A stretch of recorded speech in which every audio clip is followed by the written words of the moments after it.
The wizard studies में आप सभी लोगों का एक बार फिर से स्वागत है। गोलन हाइट्स अभी चर्चा में आ गया है क्योंकि इजराइल का ये जो गोलन हाइट्स एरिया है, इसके एक मैदानी क्षेत्र में जो खेल का मैदान है, वहाँ एक घातक हमला हुआ है, जिससे इस एरिया में भी युद्ध के फैलाव की संभावना दिख रही है। इसलिए ये गोलन हाइट्स चर्चा में आ गया है। आइए देखते हैं।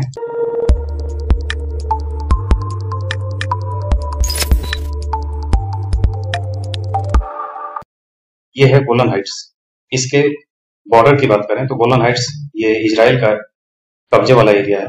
इसमें पूरब की ओर ये सीरिया है, सीरिया से सीमा भी मिलती है, इधर जॉर्डन से सीमा मिलती है, इधर ये इजराइल स्वयं है और ये लेबनान से सीमा मिलती है।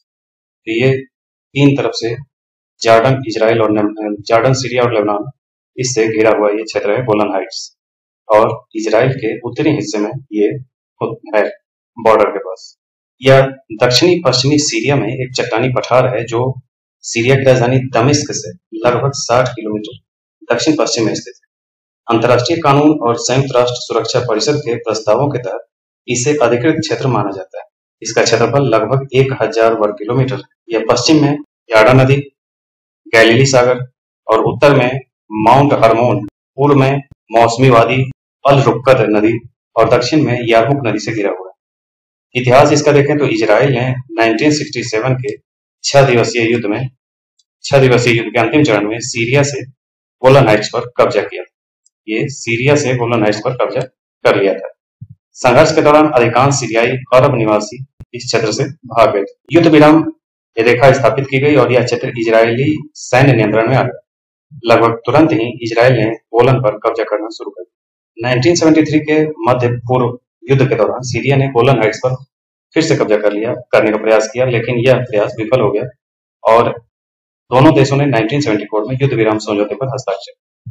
1974 में युद्ध विराम रेखा पर संयुक्त राष्ट्र पर्यवेक्षक बल तैनात हैं। 1981 में इजराइल ने एक तरफा तरीके से गोलन हाइट्स पर कब्जा कर लिया। इस कदम को अंतर्राष्ट्रीय स्तर पर मान्यता नहीं मिली। गोलन हाइट्स में लगभग 20,000 यहूदी लोग रहते हैं, जहां इजरायली सैन्य अड्डा और खुफिया चौकियां भी स्थित हैं। अंतर्राष्ट्रीय कानून के तहत इन बस्तियों को अवैध माना जाता है। हालांकि इजराइल इस पर विवाद करता है। ये प्रवासी लगभग 20,000 सीरियाई लोगों के साथ रहते हैं।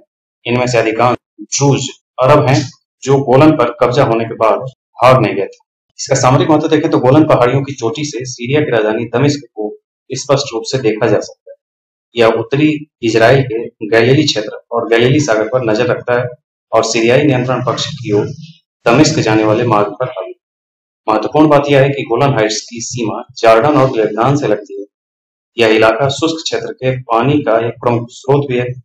गोलन के जलग्रहण क्षेत्र से बारिश का पानी जॉर्डन नदी में जाता है। तो ये इजराइल के लिए काफी महत्वपूर्ण क्षेत्र है, लेकिन ये क्षेत्र वास्तव में सीरिया का है और सीरिया के ये बॉर्डर के अंदर का एरिया है। जैसे ये बॉर्डर जो आप देख रहे हैं पश्चिमी हिस्से में, ये सीरिया का बॉर्डर है। उसी के एरिया पर इजराइल ने इतना एरिया में कब्जा कर लिया है जिसको गोलन हाइट्स कहते हैं। तो ये था गोलन हाइट्स इजराइल से संबंधित। इसी ढंग के अन्य वीडियो के साथ फिर से उपस्थित होंगे। आज के लिए इतना ही। धन्यवाद।